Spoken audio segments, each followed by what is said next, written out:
আসসালামু আলাইকুম প্রিয় দর্শক, সবাই কেমন আছেন? আশা করি সবাই অনেক ভালো আছেন।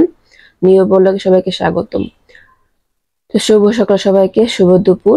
তো সকালবেলা নাস্তাটা করে নিয়েছিলাম আর কি, নাস্তা করে নিয়েছিলাম। তো নাস্তা আমি তো সকালে খাইনি, সকাল শুক্রবারকে নাস্তা করে দিয়েছি। তো আমার নাস্তা আমি রেডি করছি, এটা আমার দুপুরের খাবার ছিল আর কি। তো আমি একটু গরুর দুধ গরম করে নিয়েছি, আর এখানে চিয়া সিড নিচ্ছি, আর ওটস ওটস পরিমাণ মতো সব অল্প অল্প দিয়ে আজকে ফ্রুটস দিয়ে বানাবো, আপেল দিব। তো চিয়া সিড আর হলো ওটস পরিমাণ মতো দিয়ে দিয়ে নিয়ে নিলাম, মানে আমার যতটুকু লাগবে আর কি। আর এখানে একটা আপেল, সবুজ আপেল, এটা মানে ফ্রিজে রাখতে রাখতে হয়ে গেছে অরেঞ্জ কালার, কিছু করার নাই। তো আমি একবারে এনে রাখি, তো যার জন্য আর কি অনেকদিন থাকলে কালার চেঞ্জ হয়ে যায়, কিন্তু অনেকদিন ফ্রিজে থাকলে এই জন্য এমন লাগতেছে। সবুজ আপেলটা মানে অরেঞ্জ কালার দেখা যাচ্ছে, অরেঞ্জ কালারের ছিল। আর একটু ওটস দিয়ে সাজিয়ে নিলাম। আর এই ওটসটা খেতে এভাবে সাজিয়ে, এভাবে কিন্তু গরুর দুধ দিয়ে চিনি ছাড়া খেতে হবে, খুবই মজার একটা খাবার। তো আমি নাস্তা নাস্তা এভাবে করে নিলাম, নাস্তা বলতে সকালের নাস্তা এবং দুপুরে খাবার দুইটাই একসাথে এভাবে করে নিয়েছিলাম আর কি।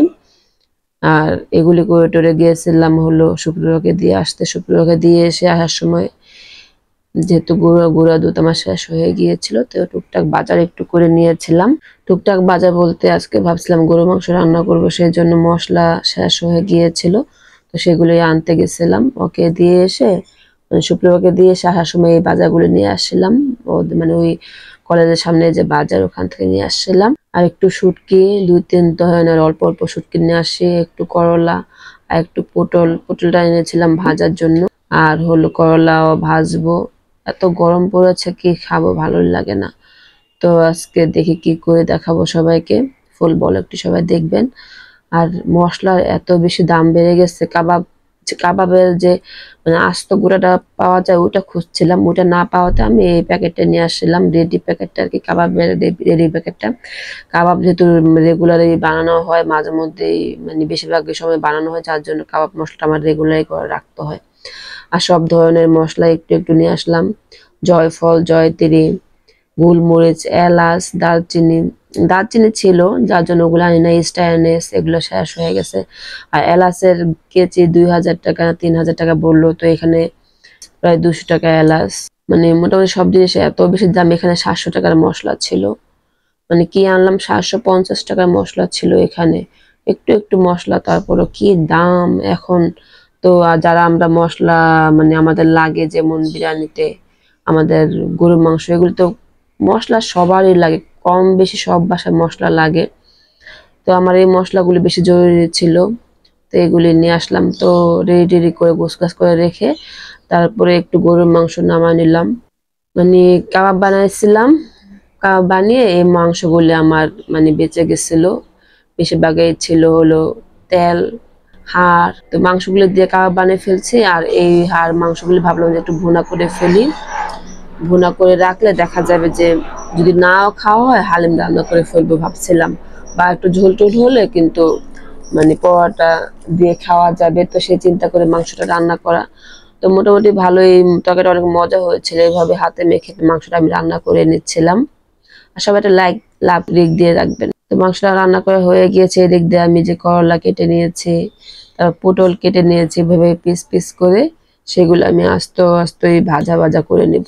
আর এইভাবে করলা পটল কে কে ভাজি পছন্দ করেন, আমার কাছে কিন্তু মানে ভীষণ ভালো লাগে, এভাবে আস্তে আস্তে ভাজি করলে আমার কাছে আর কিছুই লাগে না। তো আজকে এগুলি রান্না করেছিলাম, মানে আমার শরীরটা তেমন একটা ভালো না, ভালো না হওয়ার কারণে তো এভাবে আর কি শর্টকাট রান্না করছিলাম। সবগুলো সুন্দর করে আমি একটু চুলা আঁচ কমিয়ে দিয়ে কিন্তু আমি এগুলি ভেজে নিয়েছিলাম, চুলা আঁচ বাড়িয়ে দিয়ে কিন্তু এগুলি ভাজা করা যাবে না। আর ঢেকে ভাজলেও কিন্তু একটু তিতা বেশি লাগে, এই জন্য ঢাকনাটা তুলে দিয়েছিলাম, ঢেকে ভাজি করে নিই। প্রথমে ঢেকে দিয়েছিলাম, পরে দেখলাম যে পরে তো তিতা লাগবে বেশি, তিতো লাগার কারণে খাওয়া যাবে না, তো এই জন্য আর কি পরে ঢাকনাটা তুলে দিয়েছিলাম। আর পটল তো একটু ঢেকে ভাজি করতে হবে, না হলে পটল সিদ্ধ হবে না ভিতরে, সময় লাগবে। যার জন্য আমি সময় লাগার কারণে, যার জন্য আমি ঢেকে আস্তে আস্তে ভাজি করে নিয়েছিলাম। তো সবাইকে বলবো আমার পেজটাকে যারা এখনো ফলো করেননি ফলো করে রাখবেন, আর ইউটিউব চ্যানেল থেকে যারা দেখছেন অবশ্যই সাবস্ক্রাইব করে রাখবেন। একটু পেঁয়াজ বেরেস্তা উপর দিয়ে ছিটিয়ে দিলাম। তো আজকের খাবার এভাবেই খেয়েছিলাম, অল্প অল্প সব জিনিস, সামান্য একটু মাংস ঝোল দিয়ে এভাবে।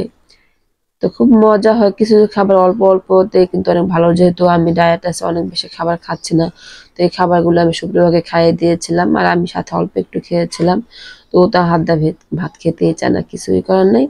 তো আজকে এ পর্যন্তই, ভালো লাগলে লাইক লাইক দিয়ে এবং শেয়ার করে দিবেন ভিডিওটা। তো আজকে এ পর্যন্তই, সব ভালো থাকবেন। আল্লাহ হাফেজ।